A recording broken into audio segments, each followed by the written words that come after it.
So this is the MIP 410 Legend four-wheel drive conversion kit for the vintage RC10. For those that aren't too familiar with this, basically I don't remember the entire history of the 410. I actually have to do a little bit more learning about this myself. But sometime in the 1980s, MIP tried to play around with how to make a four-wheel drive buggy out of an RC10. And they came up with this bright idea of putting a small gearbox at the front of the chassis and, you know, putting some dog bones and everything to make a four-wheel drive drivetrain up front. And then they just had to figure out how to couple power from the rear gearbox up to the front of the car. So the original implementation of this actually used a cable drive. A cable drive is like if you have a Dremel, for example, with that flexible cable that you can wind around through holes and things. That's a cable drive. So the very first implementation of the MIP 410 had a cable drive system. So it was a cable that came out of the back here and went all the way out to the front. And somehow that cable drive was coupled to both gearboxes, and that's how you got four-wheel drive.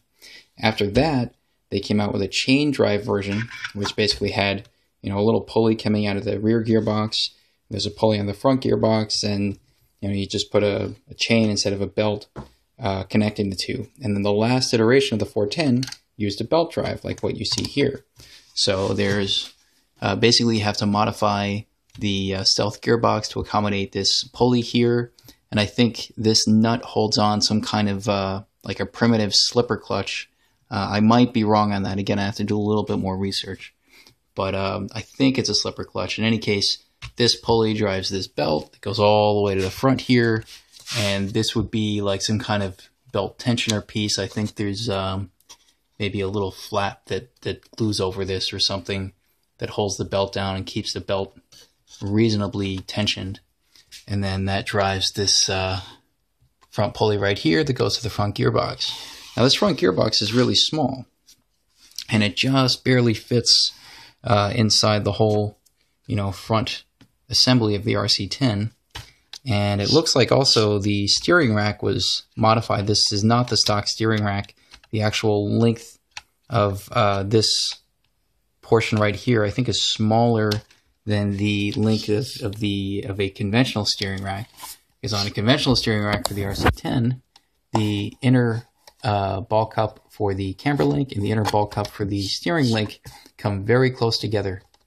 Okay, but I guess in order to make room for this front gearbox, they had to pull that part of the rack in a bit towards the center of the chassis so that this gearbox can be mounted without interfering with the steering. Now, of course, that will change the steering geometry a bit, but I guess you can, because they had to make, you know, a new front C-hub and a new front steering knuckle to accommodate the four-wheel drive system, you can always make this steering knuckle have a longer arm extending out here so that the actual steering geometry gives you the same amount of Ackerman as you would get in the conventional setup. Now this front gearbox, if I understand it correctly, I haven't opened it up yet or anything, but I get the impression that there's not an actual differential in here, even though each wheel can spin, you know, independently left and right of the other wheel. What I think is going on is there are actually maybe two one-way ball bearings inside here. So there's a one-way bearing for this wheel and there's a one-way bearing for this wheel. And that could be how you have effectively a differential at the front. But again, I have to actually take this apart and take a look at it to be sure. But it appears to me that that's what's going on there. But I just wanted to make a brief overview video of this. I just picked this up recently. I spent quite a lot of money on it. This is a very rare chassis, and I want to do a more modern take on the 410 kit. I've seen a lot of builds that basically do the 410 conversion in a stock-like form. So they do, you know, the standard shocks and the nice clean chassis and everything with all original parts, and they look really beautiful. But I figured if I were to do that kind of build, I'd be doing what's already been done. So I just want to give first some kind of overview of what it looks like originally here. And of course, over time, I'm going to make some videos as I, you know, take this whole thing apart, clean it up, put in nice fresher parts and, you know, do some updates here and there. So, for example, you know, J Concepts has released a lot of really interesting, you know, upgrade parts for the RC10. That's more bling than anything else.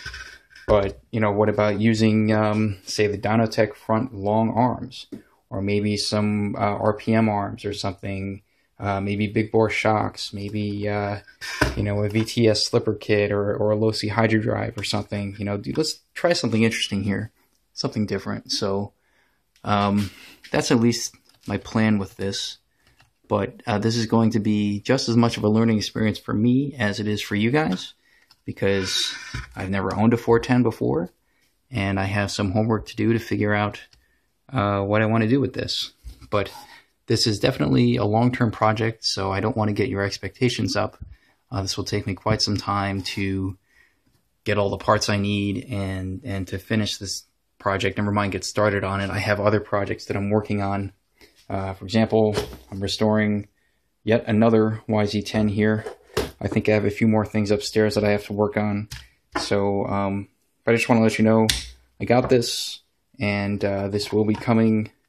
You know, I'll be making some videos of this in the future at some point. So you can definitely look forward to that. Let's see, is there anything else I want to go over here?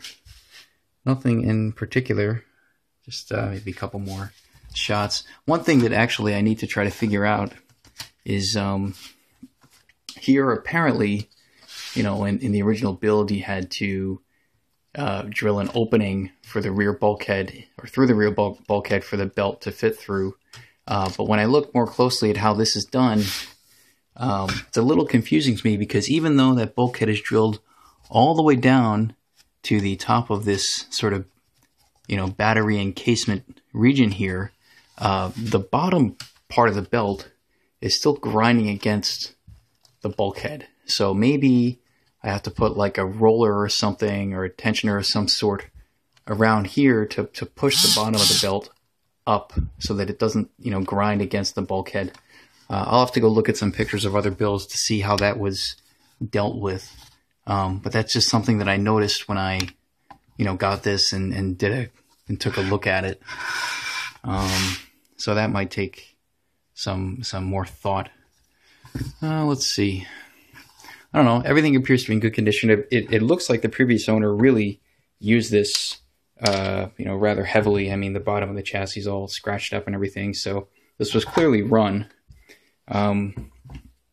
Some of the people I've been talking to about the 410, they said that even though it looks cool, it actually was not a very good driver buggy, because the motor's all the way in the back, the waste distribution's all the way in the back. It was very hard to really leverage the fact that the front wheels also received power. So you'd have to put a whole bunch of weight up front just to get weight up front to have, you know, any kind of front traction. So not a very good driver buggy like, say, a YZ10 or a Kyosho Laser or something, but certainly a cool build. So yeah, that's it for now, I guess. And I'll have some more stuff for this in the future. So thanks for watching.